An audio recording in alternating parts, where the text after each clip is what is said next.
Hey everybody, HomeSliceHenry here, and in today's video we're taking a first look at a brand new Pokemon in the world of Pokemon Go, and that is Thievul. Thievul is a pure Dark-type Pokemon with the moveset of Snarl, Night Slash, and the coverage move of Play Rough. Now Thievul, you can actually catch its first stage evolution in the wild.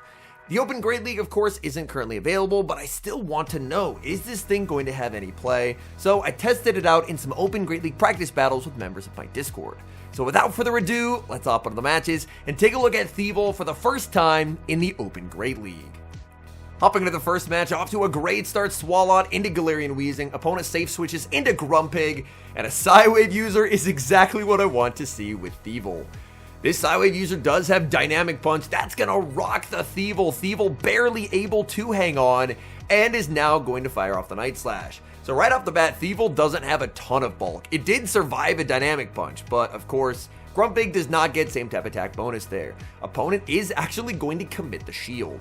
I think my best course of action is probably just to let the Thievul go and go for farm on Golisopod. Golisopod is going to look for the farm down, but the Grumpig hangs on, making it to one final charge stack. It is just the Dynamic Punch, but that damage puts me a lot closer to Sludge range. Back in comes the Weezing. Weezing going to be met with an Aqua Jet. They know one Aqua Jet will not knock out, so they can safely no shield the first. I'm going to be shielding up here, and I'm going to look to make it to a second Aqua Jet as well. So I get to Aqua Jet number 2. It looks like that is going to be a CMP tie here. Aqua Jet is going to grab the shield, and I think I'm just going to save the shield for Swalot now. Golisopod tanks the Brutal Swing, in comes Swalot in the back, it's Shadow Marowak, and I'm really happy that I have a shield advantage here and energy because I'm gonna need it. Ice Beam, massive super effective damage, Marowak fires off its energy instantly, so that way it's able to force the final shield. I'm gonna throw 2 Mud Shots and the Sludge. This way the Mud Slap that sneaks won't actually register any damage because the Sludge will KO. And now it's going to be a race to the move, and Swalot gets there first. Swalot getting to the Sludge. Sludge KOs the Weezing, and even though we lost switch in the mid game, we're able to take the win. Swalot versus Skeledirge, an uncomfortable matchup, as of course Swalot's charge attacks are going to be walled here. Mudshot does hit for super effective damage though. So my plan is I'm just going to tank the first and then look to pivot out into Golisopod. Opponent is actually going to throw on alignment, so they will be able to force me to make the first shielding decision of the match. So they're actually going to full send a Shadow Ball there, looking to guarantee a knockout if I no shielded, and now they're going to pivot into their own Golisopod. X-Scissor is going to be shielded. My opponent not falling for any potential CMP ties. They're going to look to overfarm quite substantially. Now they're approaching a range where Sludge will actually KO.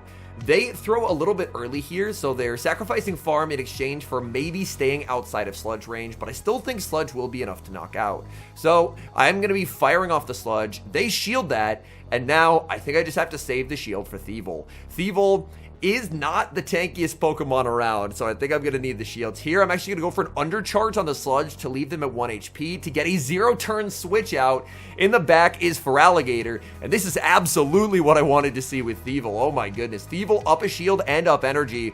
I am taking basically no damage from the Shadow Claws, and I have the back-to-back Night Slashes, which means I'm just in a strictly winning position now because I can fire the moves off back-to-back, and I know Skeledirge is at minimum 2 Incinerates away from a move, and I have 9-turn pacing, so I just make sure they start their second Incinerate. Night Slash will be able to pick up the knockout, and now all that's left is the 1 HP on the Golisopod, and we're able to take the game.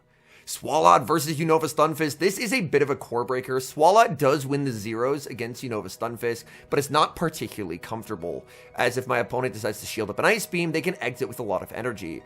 I'm looking to farm up. They attempt an Ice Beam catch onto Golisopod, but I'm able to hold onto the energy and instead go for the correct move, which is Sludge. Sludge is going to land, and now I bring in my own Golisopod because I can't really afford to send in Thievul and get rocked by a super effective X-Scissor. So instead, I'm going to bring in Golisopod. Golisopod farming up quite a bit of energy here. X-Scissor actually shielded, so my opponent is going to make a play for switch advantage. I'm just going to let Golisopod go. At this point, from seeing the damage Thievul's taken, Thievul I don't think can basically ever work if you're at a shield disadvantage, so I am just going to send in the Swalot and pick up the knockout with the Sludge. In comes the Stunfisk. I'm not quite in Mud Bomb range yet. I do have a very high rank Swalot, so I will fire off the Ice Beam. That's some pretty nice damage. In comes Thievul, and my opponent easily has enough for 2 here. That means if I try and do 1 Snarl and the move, they're going to outpace, so I'm just going to throw on alignment. This does allow me to pressure the final shield from the opponent. And now my opponent is going to farm back up, so now they're back at 2 more moves. And it's a 50-50 here. Do they decide to catch? I say no, and they do catch, and it's onto a Mandibuzz. The good news is I have Ice Beam and Play Rough for this Mandibuzz. And it's a Snarl Mandibuzz too. That is actually pretty good news for me. I'm farming up, going to fire off this Play Rough. This will be super effective damage onto the Mandibuzz. Mandibuzz, however, I'm still going to need another Ice Beam or a Play Rough to pick up the KO. They go for the Aerial Ace. I bank the Night Slash, sending in the Swalot. Swalot, I think my only hope in this game is to try and call a bait. I call it. It is the bait. That's huge. Back in comes Stunfisk, and they're firing off energy to deny the energy on the Swalot. I'm just going to let this go, send in Thievul, and Thievil's going to have to clutch. I do 1 Snarl and the Night Slash here. Night Slash will pick up the knockout. It's going to be a race. Can we get to the Play Rough? Thievul, no, we get snarled down and we lose the game. Heartbreak there. Oh my goodness, Thievul. It just does not have the bulk needed to take home that victory. We move to the next game. Opponent bringing out some spice here as they're leading his Hisuian Electrode. Electrode shields up the first sludge. They are now at the back-to-back wild charges. I know that I can tank any one move, so I'm going to let the first one through. And in case they caught, I don't CMP tie. Instead, I'm just going to go for the extra. They are going to go for the wild charge. Now they're going to save switch into Golisopod. And my opponent now has a charge attack, and I do as well. I'm hoping they try and CMP, because if they do, I'm going to get a catch onto the Golisopod, catching an Aqua Jet, and that's going to put me in a very nice spot. I will have to throw right away here, otherwise I do risk a potential CMP tie, and I really do not want to try and play to that unless I have to. That will pick up the knockout. In comes Talonflame, and Talonflame, they're going to have to try and Incinerate down. But judging by the damage, I think I might live the 4th Incinerate. It's going to be very, very close here. Golisopod survives. There's the switch, but I react in time, and I get to fire off X-Scissor. I'm going to undercharge here. I do want to leave my opponent quite low, sending in Thievul. My opponent, this is only 4 Thundershocks, so this will only be a Swift. And I can survive the Swift, get the Snarl down. Back in comes the Talonflame. Talonflame now at 100 energy. Thievul, from what I've seen, it's not the bulkiest, so I'm assuming it's going to win CMP ties here, so I'm going to shield and go for the CMP tie to get the win, but I actually lose CMP to Talon. This Pokemon's stats are very, very interesting. I don't feel like it has the bulk that I'd like, but it's also not really winning CMP ties either. So I'm going to be firing off this Sludge. Sludge is going to knock out the Talonflame, and we're able to take the win.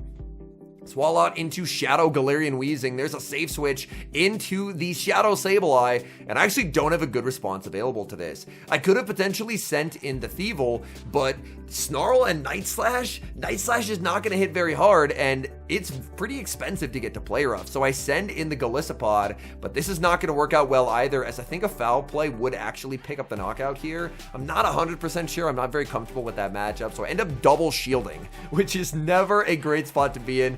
Down 2 shields, and knowing that I have a Thievul in the back. This is going to be a very difficult game to win. I'm able to land the Aqua Jet. That's big damage, but my opponent will outpace due to the sneak that they get when I fire off the charge attack. Brutal Swing will pick up the KO. In comes Swalot. In the back is going to be Credilli, and this is going to be one heck of a fight to the finish. Swalot completely core breaks their team. Swalot absolutely destroys Credilli, but the biggest issue that I have is I'm down 2 shields. I'm able to successfully bait the first, which is good, farming up a ton of energy, and now I am going to go for the super effective Ice Beam. It is 1 stage debuffed. Opponent is going to let that land, the switch, the catch, and the sneak onto Thievul.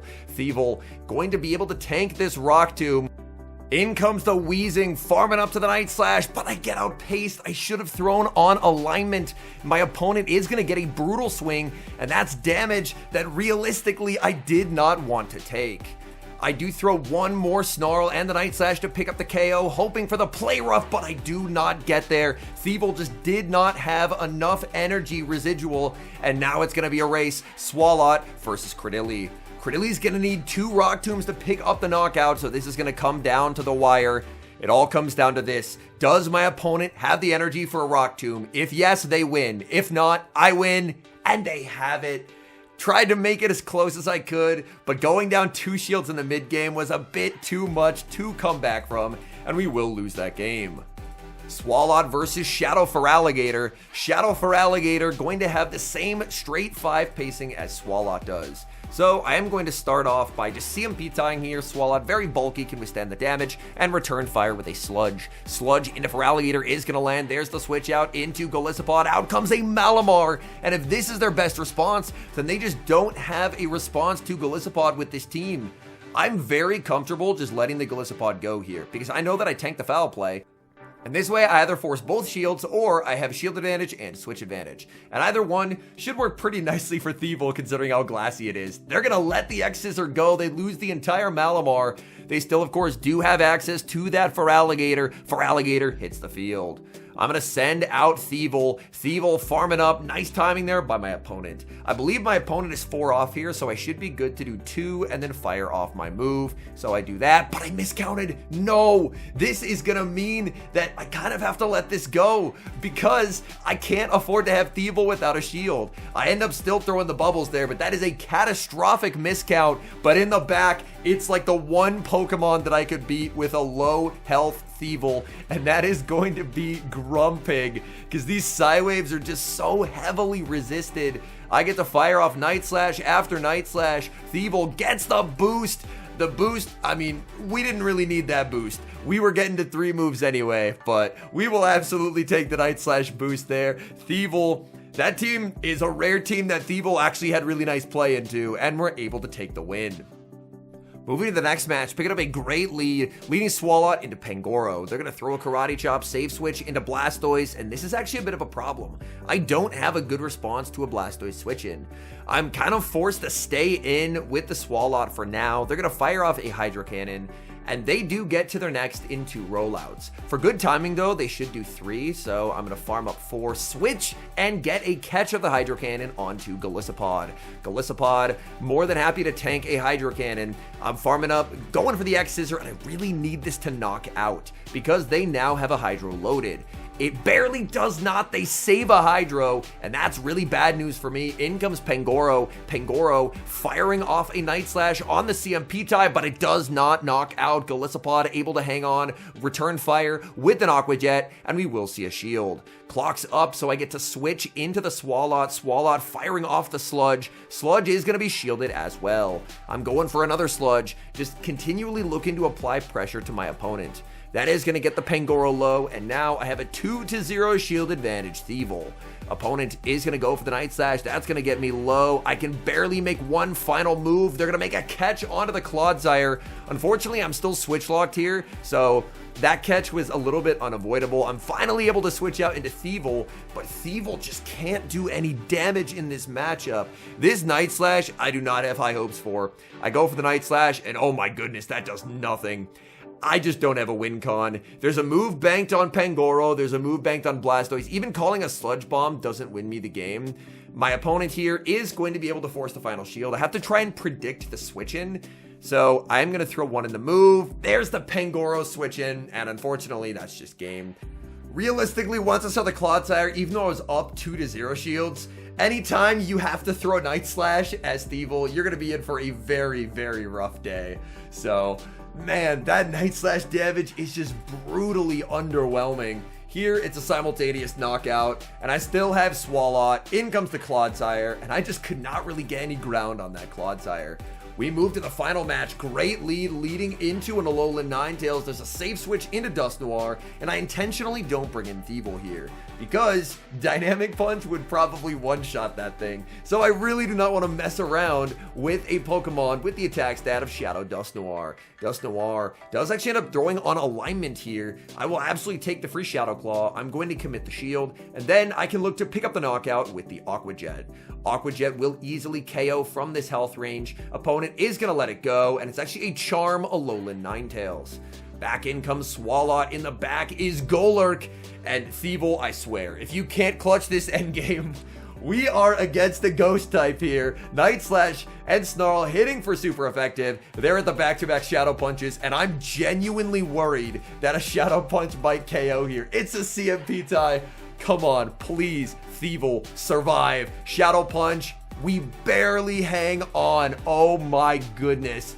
Thievil barely hangs on. Night Slash picks up the knockout. Swalot gets to the sludge, and that's gonna be game over. My goodness. That game was way closer than it ever should have been, and I feel like that's a definite indictment on Thievil as far as its open Great League play, is it was against a ghost type, and it almost got knocked out by a resisted Shadow Punch. All in all, I think Thievil's a Pokemon that may have potential in the future because I think it's like 1800 stat product, so it's not considered bulky, but its stats are not unworkable. Like we've seen Pokemon with 1800 stat product have success before, but it would need some pretty serious help in the moveset department. Snarl just feels extremely underwhelming on it in terms of you can get to these charge attacks, but when Snarl and Night Slash are both doing very limited damage, it's really tough. Like in that Clodsire matchup, Clodsire, we had a 2-0 shield advantage and it didn't matter. Clodsire was just shredding Thievil left and right because Poison Sting actually does damage. So I think a potential rework in the future to give it a more damaging fast move, and if you have a more damaging fast move, then something like Night Slash would have a bit better synergy, where if you don't hit as hard with your charge moves, at the very least you have fast move pressure. So Thievil, definitely one that it's worth playing the event and grabbing it and holding on to, because we've seen them give updates to Pokemon that make them very, very viable. Like, I don't think anyone was really expecting Swalot to be a meta viable Pokemon up until the change that they made this season to Sludge and giving it access to Sludge. So it's definitely a Pokemon that I think is worth going out and playing the event for, because if you're able to get a good IV one, you can sit on it, because I think there's some potential here, but I just really don't think it's usable in its current state. Thank you guys so much for watching. If you're enjoying the content, make sure to leave a like and subscribe to the channel if you haven't. And a special thank you as always to our channel members here on YouTube. The support you guys provide is genuinely so appreciated. So thank you guys oh so very much. And until next time, I've been HomeSliceHenry.